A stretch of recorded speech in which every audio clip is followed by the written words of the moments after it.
ወይዘሮ ገነት ከቢንያም ጋር ወደ መቃብር ቦታ ላይ ሄዳ መቃብሩንም ሮማን ከጠቆመች በኋላ ደም እንባ እያለቀሰች ትገኛለች። ወይዘሮ ገነት መቃብሩ ላይ ሲቆፈር በፍጹም ስህተተኛ መቃብርና ሞተች ብላ የምትለዋ ልጇ እንዳልሞተችና እንዲሁም ደግሞ እሷ የምታሳያቸውን ፎቶ በፍጹም የሀገሬውና የአካባቢው ሰው እንዳላዩ እውነታውን ነገሯት። እድል ከወይዘሮ ገነት ጋር ደም እንባ እያነባች ሄዳ ነበርና አባባም ደግሞ የሰፈርና የአካባቢ መቃብሩን ሲያሳያቸው ቢንያም መቆፈሩን ሲቀጥል ሮማን መቃብሩ ያለበትን ቦታ ታመለከተች በኋላ እድልም እውነት ይሁን ውሸት ይሁን የምናየው ይሆናል እያለች የሮማንን ክህደት በድጋሚ ለማየት ፈጠው ይገኛሉ።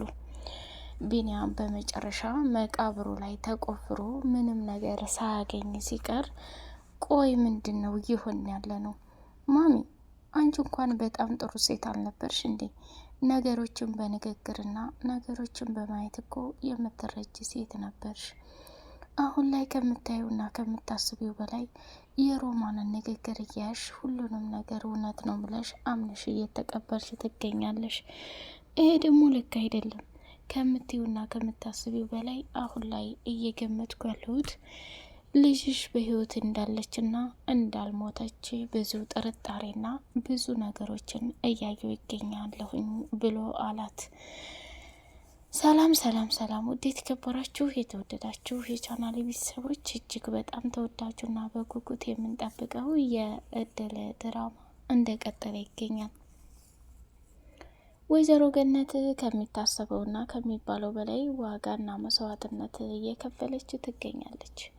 ከዚህም ባሻገር እያንዳንዱ ለተፈጠረውና ለሆነው ነገር በሙሉ ዋጋና መስዋዕትነት ለመክፈል ቆርጣ ተነስታ ፎቶ ይዛ ሙታለች የምትለዋል ልጄን ማየት አለብኝ ብላ ከቢንያምና ከእድል እንዲሁም ከሮማን ጋር ወደ መቃብሩ አመሩ። መቃብሩ ላይ ምንም ነገር እንደሌለና እድል በህይወት እንዳለች አባባም ለመናገር ፈለገና እድልን አሁን ላይ ከባድና ያልተጠበቀ ችግር ውስጥ ትገባለች ብሎ ነገሩን እንደማያውቅና ነገሩን እንትን እንደማይል አድርጎ ማለፍ ጀመረ። ቢንያም እውነቱን ለመናገር ከአባባ ጋር ሆኖ ትልቅ ታሪክ ለመስራት ቆርጦ ተነስቷል። ወይዘሮ ገነት በተደጋጋሚ እድል እዛ ቤት ከገባች ሰዓት ጀምሮ ውስጧ በሀዘን እየተጎዳና እንዲሁም ደግሞ እሷ ይብለጥ በሀዘን እየተቃጠለች መሆኑን ለእድል ስትነግራት እድልም ይህንን ሀሳብ መቃብሩን አይተሽ መቃብሩ ቦታ ላይ ሄደሽ አልቅሺ፣ በደንብ ይወጣልሻል። ይሄ ካልሆነ ግን ዝም ብለሽ ጧት ማታ እይዬ የምትይ ከሆነ ምንም ነገር አይገኝም ብላ እውነታውን ነግራታለች። ይህንንም በማስመልከት እንግዲህ ወይዘሮ ሮማን የትኛውን መቃብር ነው የማሳያት የሚለውን አስባ ከጨረሰች በኋላ ወይዘሮ ሮማን ተንኮሏ ስለማያልቅ የሌላ ሰው መቃብር እንድታይ አድርጋታለች ማለት ነው። ገነት እንግዲህ በከባድ ሁኔታ ነገሮችን እያሳለፈች ትገኛለች። እድልም እዛ ቤት እንግዲህ ለወይዘሮ ገነት ስትል ብዙ ዋጋና መስዋዕትነት እየከፈለች ትገኛለች። መጀመሪያ ግን ከቢንያም ጋር ሆነው የማደጎ ቤት የጣሉትን ሰዎች መፈለግ እንዳለበት ወስነዋል። በውሳኔያቸው መሰረት እዛ ማደጎ ቤት ሲሄዱ ሰውየው ከቢንያም ጋር ይተዋወቅ ስለነበረ አንተ በጣም ጥሩ ልጅ ነህ፣ ደግሞ አድርገሃል። ድሮ እንኳን እዚህ በ6 አመትህ ወይዘሮ ገነት ሳትወስድህ በጣም ጥሩና መልካም ልጅ ነህ። አሁን ደግሞ ይብለጡን መልካምና ጥሩ ልጅ ሆነሃል። እንዴ ለምን ሲባል ክፉ ልሆን እችላለሁኝ? ከክፋት ምን ይገኛል? ስለዚህ በፍጹም እኔ ክፉ ሊሆን አልችልም ብሎ ተናገረ። እንግዲህ የማደጎ ቤት ሰውየው እዛ ቤት ማን እንደወሰዳቸውና ማን እንደወሰደው አቅጣጫዋን እንዲሁም ፎቶግራፏን ማንነቷን ቁልጭ አድርጎ የሚያሳይ መረጃ እድል በተደጋጋሚ ሰውየውን ለመነችውና እባክሽ እድል ችግር ውስጥ እንዳታስገብኝ፣ ይሄ ነገር እኮ በጣም ወንጀል ነው ብሎ አላት። ምንም ወንጀልም የለው፣ እኔ እኮ ለክፋት አይደለም እያሰብኩ ያለሁት ልጁ ቤተሰቦቹ ማወቅ ስላለበት ብቻና ብቻ ነው። ስለዚህ እውነታው ይሄ ነው ብላ እድልም መናገር ጀመረች። ሰውየውም እሺ ክፋት አልሰራም ለበጎ ነው ብለሽ ስላልሽ መተባበር ስላለብኝ እንጂ በፍጹም ይሄ ነገር የተከለከለ ነው። ሴትዮቱ እኮ መክሰስም ትችላለች። ሴትዮቱ ማንነቷ እንዲታወቅ ካልፈለገች እንትን ማለት ትችላለች ብሎ ተናገራት ማለት ነው። እድልም እርግጠኛ ለመሆን እንጂ በፊትም የጠረጠርኳት ሴት አክስትየቱ የቢንያም እናት እንደሆነች ነበር። አሁንም እውነታውን አረጋግጫለሁ ብላ አመስግና ከዛ ቦታ ጉዞዋን ቀጠለች ማለት ነው። እድልም በጣም ተገረመች። ሮማን እውነት የጠረጠርኩት ነገር እውነት ሆነ እኮ። አንቺ ይህን ያክል ክፋት እንዴት እንትን ታያለሽ? ቢንያምን የመሰለ ልጅ በመኖሩ ልትደሰች ይገባሻል። አንቺ ግን በግልባጩ ምን እያደረግሽ ነው? በዛ ላይ ደግሞ ከወይዘሮ ገነት ወይም ከማሚዬ የምትፈልጊው ነገር ምንድን ነው እያለች በጣም ግራ ተጋብቷት የምትሆነው እንዲሁም ደግሞ ምን ማድረግ እንዳለባት እያሰበች ሳለ አባባም በድንገት ደወሉላትና ክችን ሆና አባባ ስልክ አንስታ ውይ አባባ እንዴት ነዎት ምናምን ብላ አባባን ማውራት ጀመረች። በመጨረሻም በጣም እንደሚፈልጓትና ለሷ የሚጠቅም ነገር እንዳለ ነገሯት ማለት ነው። በጣም ግራ ገብቷትም ስለነበረ እሺ መጣሁኝ፣ እርስዎ በሰላም ነው የፈለጉኝ ምናምን እያለች ስታወራ እድል ምን ነው ከማን ጋር እያወራሽ ነበር? ገጠር የዛኔ እኔ አደጋው እንደደረሰብኝ የአካባቢውና የሰፈሬው ሰው ከእናቴ ጋር አብሬ እንዳደጋ አድርገው ነበር፣ እዛ ያሉ ሰዎች ናቸው የደወሉት ብላለች። ወይ ጉድ በጣም ይገርማል። እንደዛማ ከሆነ አብረን እንሄዳለን። እንዴ ገጠር እኮ ሩቅ ነው፣ ምን ልታደርግ ትሄዳለህ? ስለዚህ በፍጹም እንድትሄድ አልፈልግም አለች። እንዴ ምን ችግር አለው? በዛው ስራዬን ጨርሼ ስወጣ ደረስ ብለን እንመለሳለን። ሀገሩንስ ባየው የሚደብርሽ ነገር አለ እንዴ? ወይስ እኔ በመሄድ ታፍሪያለሽ እንዴ አላት። አረ በፈጠረ ቢኒ፣ እኔ ካንተ ጋር መሄዱን በፍጹም ልጠላው አልችልም፣ ግን አላደል በእኔ ምክንያት ስራ እንዳለም ማስፈታ ስለፈለግኩ ነው አለችው። አይ የምንም ስራ መፍታት አይደለም፣ ስለዚህ አብረሽ ልሄድ ግድ ይለኛል ብሎ ወሰነ።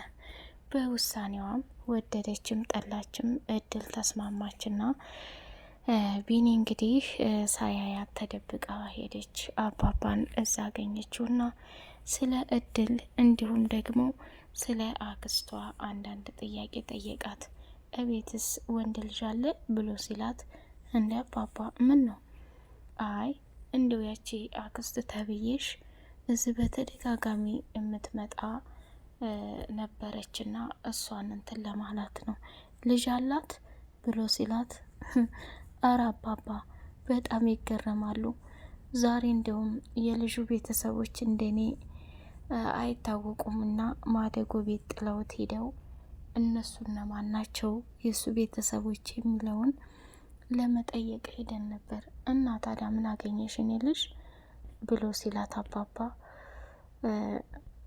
አክስትዬቱ እዚህ የምትመላለሰው የልጁ እናት እንደሆነች እሷ ናት እዛ ማደጎ ቤት ወስዳ የጣለችው ብላለች።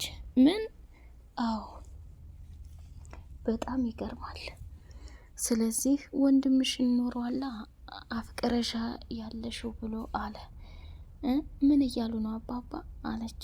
አረ ምንም ወዲህ ነው ሀሳብ ምናምን ገብቶኝ ነው የኔ ልጅ አሁን አንቺ ከተማ ምን እየሰራሽ ነው ብሎ ሲላት ሰው ቤት እየሰራሁ። ምን እድል በትምህርቷ ብዙ ነገር ትደርሳለች ብሎ አገሬው የጠበቀው ጭራሽ ሰው ቤት መስራት ጀመርሽ? ቆይ እናትሽስ ከባሏ ጋር ስትገናኝ አንቺን መርዳት አልቻለችም? አይ እኔ ቤተሰቦችን እፈልጋለሁ ብዬ ስል በዛው በጣም ጥሩና መልካም ሴት አጋጠመችኝ እና ከሴቷ ልጇ ጋር ትምህርቴን እንድማር ፈቀደች። ስለዚህ በጎን ስራዬን እየሰራሁ በጎን ትምህርቴን እየተማርኩ ነው ብላ አለችው። በጣም ጥሩ ሴት ናት ማለት ነው። ስለዚህ ትምህርትሽ ላይ ትኩረት አድርጊ። በዛ ላይ ይቺ አክስትሽ አደገኛና ከባድ ሰው ናት። የሆነ ነገር እንዳታረግሽ ራስሽን ጠብቂ ብሎ አባባም መከራት ማለት ነው። እድልም ደግሞ ቆይ እየተፈጠረ ያለው ምንድን ነው? እና ይሄን ሊነግሩኝ ነው ደውለው ከዛ ድረስ እንዲመጣ ያደረጉኝ ብላ አለች። አዎ ይኔድሽ። ሲቀጥል ደግሞ የሆነ ነገር ልሰጥሽ ፈልጌ ነበር። አደጋው በደረሰብሽ ጊዜ ካለሽ ጓዝና ኮተት ጋር ያገኘ ነው ይሄ ፎቶ ነው። ይሄን ፎቶ ደግሞ ማነው ይሄንን ጌጥ ታሪክሽ ነው። ቤተሰቦችሽን ማግኘት የምትችዩ ይህንን ሲያዩ ምናልባት አእምሯቸው በትክክል የሚሰራ ከሆነ ለልጃቸው ያደረጉላትን ጌጥ ሲያዩ ምን ያህል ስሜት እንደሚሰማቸው ማወቅ አይከብድም። ስለዚህ ይህንን ጌጥ ለማንም እንዳታሳይ። ማሳየት ያለብሽ ለዛች ለምትሳሳልሽ እናትሽ፣ እንዲሁም ደግሞ አሁን ስራ እየሰራሽ ሰው ቤት ትምህርትሽን ለምታስተምርሽ እናትሽ። ከዛ ውጭ አደራ ይኔልሽ ይሄ አንቺ ታሪክ ነው ብሎ በተደጋጋሚ ሲነግራት እሷም በጣም አመሰግናለሁኝ፣ የምፈልገው ጥያቄ ካለ እየመጣሁኝ እጠይቃለሁኝ ብላ ቆይታዋን ከአባባ ጋር አድርጋ እንትናለች። ቢንያምም ደግሞ እድል ከሄደች በኋላ እሱ ከተደበቀበት ቦታ ወጣና አባባን በድጋሚ ማናገር ጀመረ። ቆይ አንተ ልጅ የመጣ የሄደውን ተከታትለት ትዘልቀዋለህ? አላማና እቅድህ ምንድን ነው? እውነቱን ንገረኝ ብሎ አባባ መጠየቅ ጀመረ። ቢንያም እንግዲህ እድልን የእድል መጨረሻ ምንድን ነው የሚለውን ለማወቅ ስለፈለገ ከእድል ጋር ነው የመጣሁት ፋዘር፣ ባለፈውም ሁሉንም ነገር እነግርሃለሁ ብለውኝ ነበር። ዛሬ ግን ቢነግሩኝ ምንድን ነው? ቆይ እድል ደግሞ ምን ሆና ነው እዚህ የመጣችው? ባለፈው አክስቴም በጣም ክፉና አደገኛ ሴት እንደሆነች አውቃለሁ። በተለይ እድል እዛ ቤት ከመጣች በኋላ በጣም ነው አጥምዳ የያዘቻት እኮ። ይኔልሽ አሁን አንተ እድልን ነው እየጠበቅ ያለኸው ወይስ ሟች እህትህን ነው እየፈለክ ያለኸው? ልጄ እውነታ ነው። እድልን ከአክስት ብትጠብቃት በጣም ጥሩ ነው። ጠብቃት ብሎ በተደጋጋሚ ነገረው። እሺ ጠብቃት አለሁ። ስለ እድል የሚያውቁትን ነገር ይንገሩኝ ባክዎትን እያለ መለመን ጀመረ። ሌላ ጊዜ ሲመቻችልኝ ሁሉንም ነገር አጫውታለሁ። አሁን ላይ ግን ስራ ስላለብኝ ወደ ስራ እየሄድኩ ነው ብሎ መናገር ጀመረ ማለት ነው። እንግዲህ አባባ በሚገርም ሁኔታ ስለ እድል ታሪኳን ጌጧን ይዞ አስረክቦ ሰጥቷታል። ይህን ታሪክና ጌጥ ገነት ስታይ ምን ይሰማታል? የገነት ውሳኔ ለማየት ቸኮልን። አሁን ላይ ግን መቃብሩ ላይ ሄዳ ምንም እንዳላገኘችና እየዬ ብላ እንዳለቀሰች እያየን እንገናኛለን ማለት ነው። በቀጣይ ፓርት እስከምንገናኝ ቻናሉን ላይክ፣ ሰብስክራይብ አድርጉ። ሰላማችሁ ብዝት ይበልልኝ እኔ ወዶች።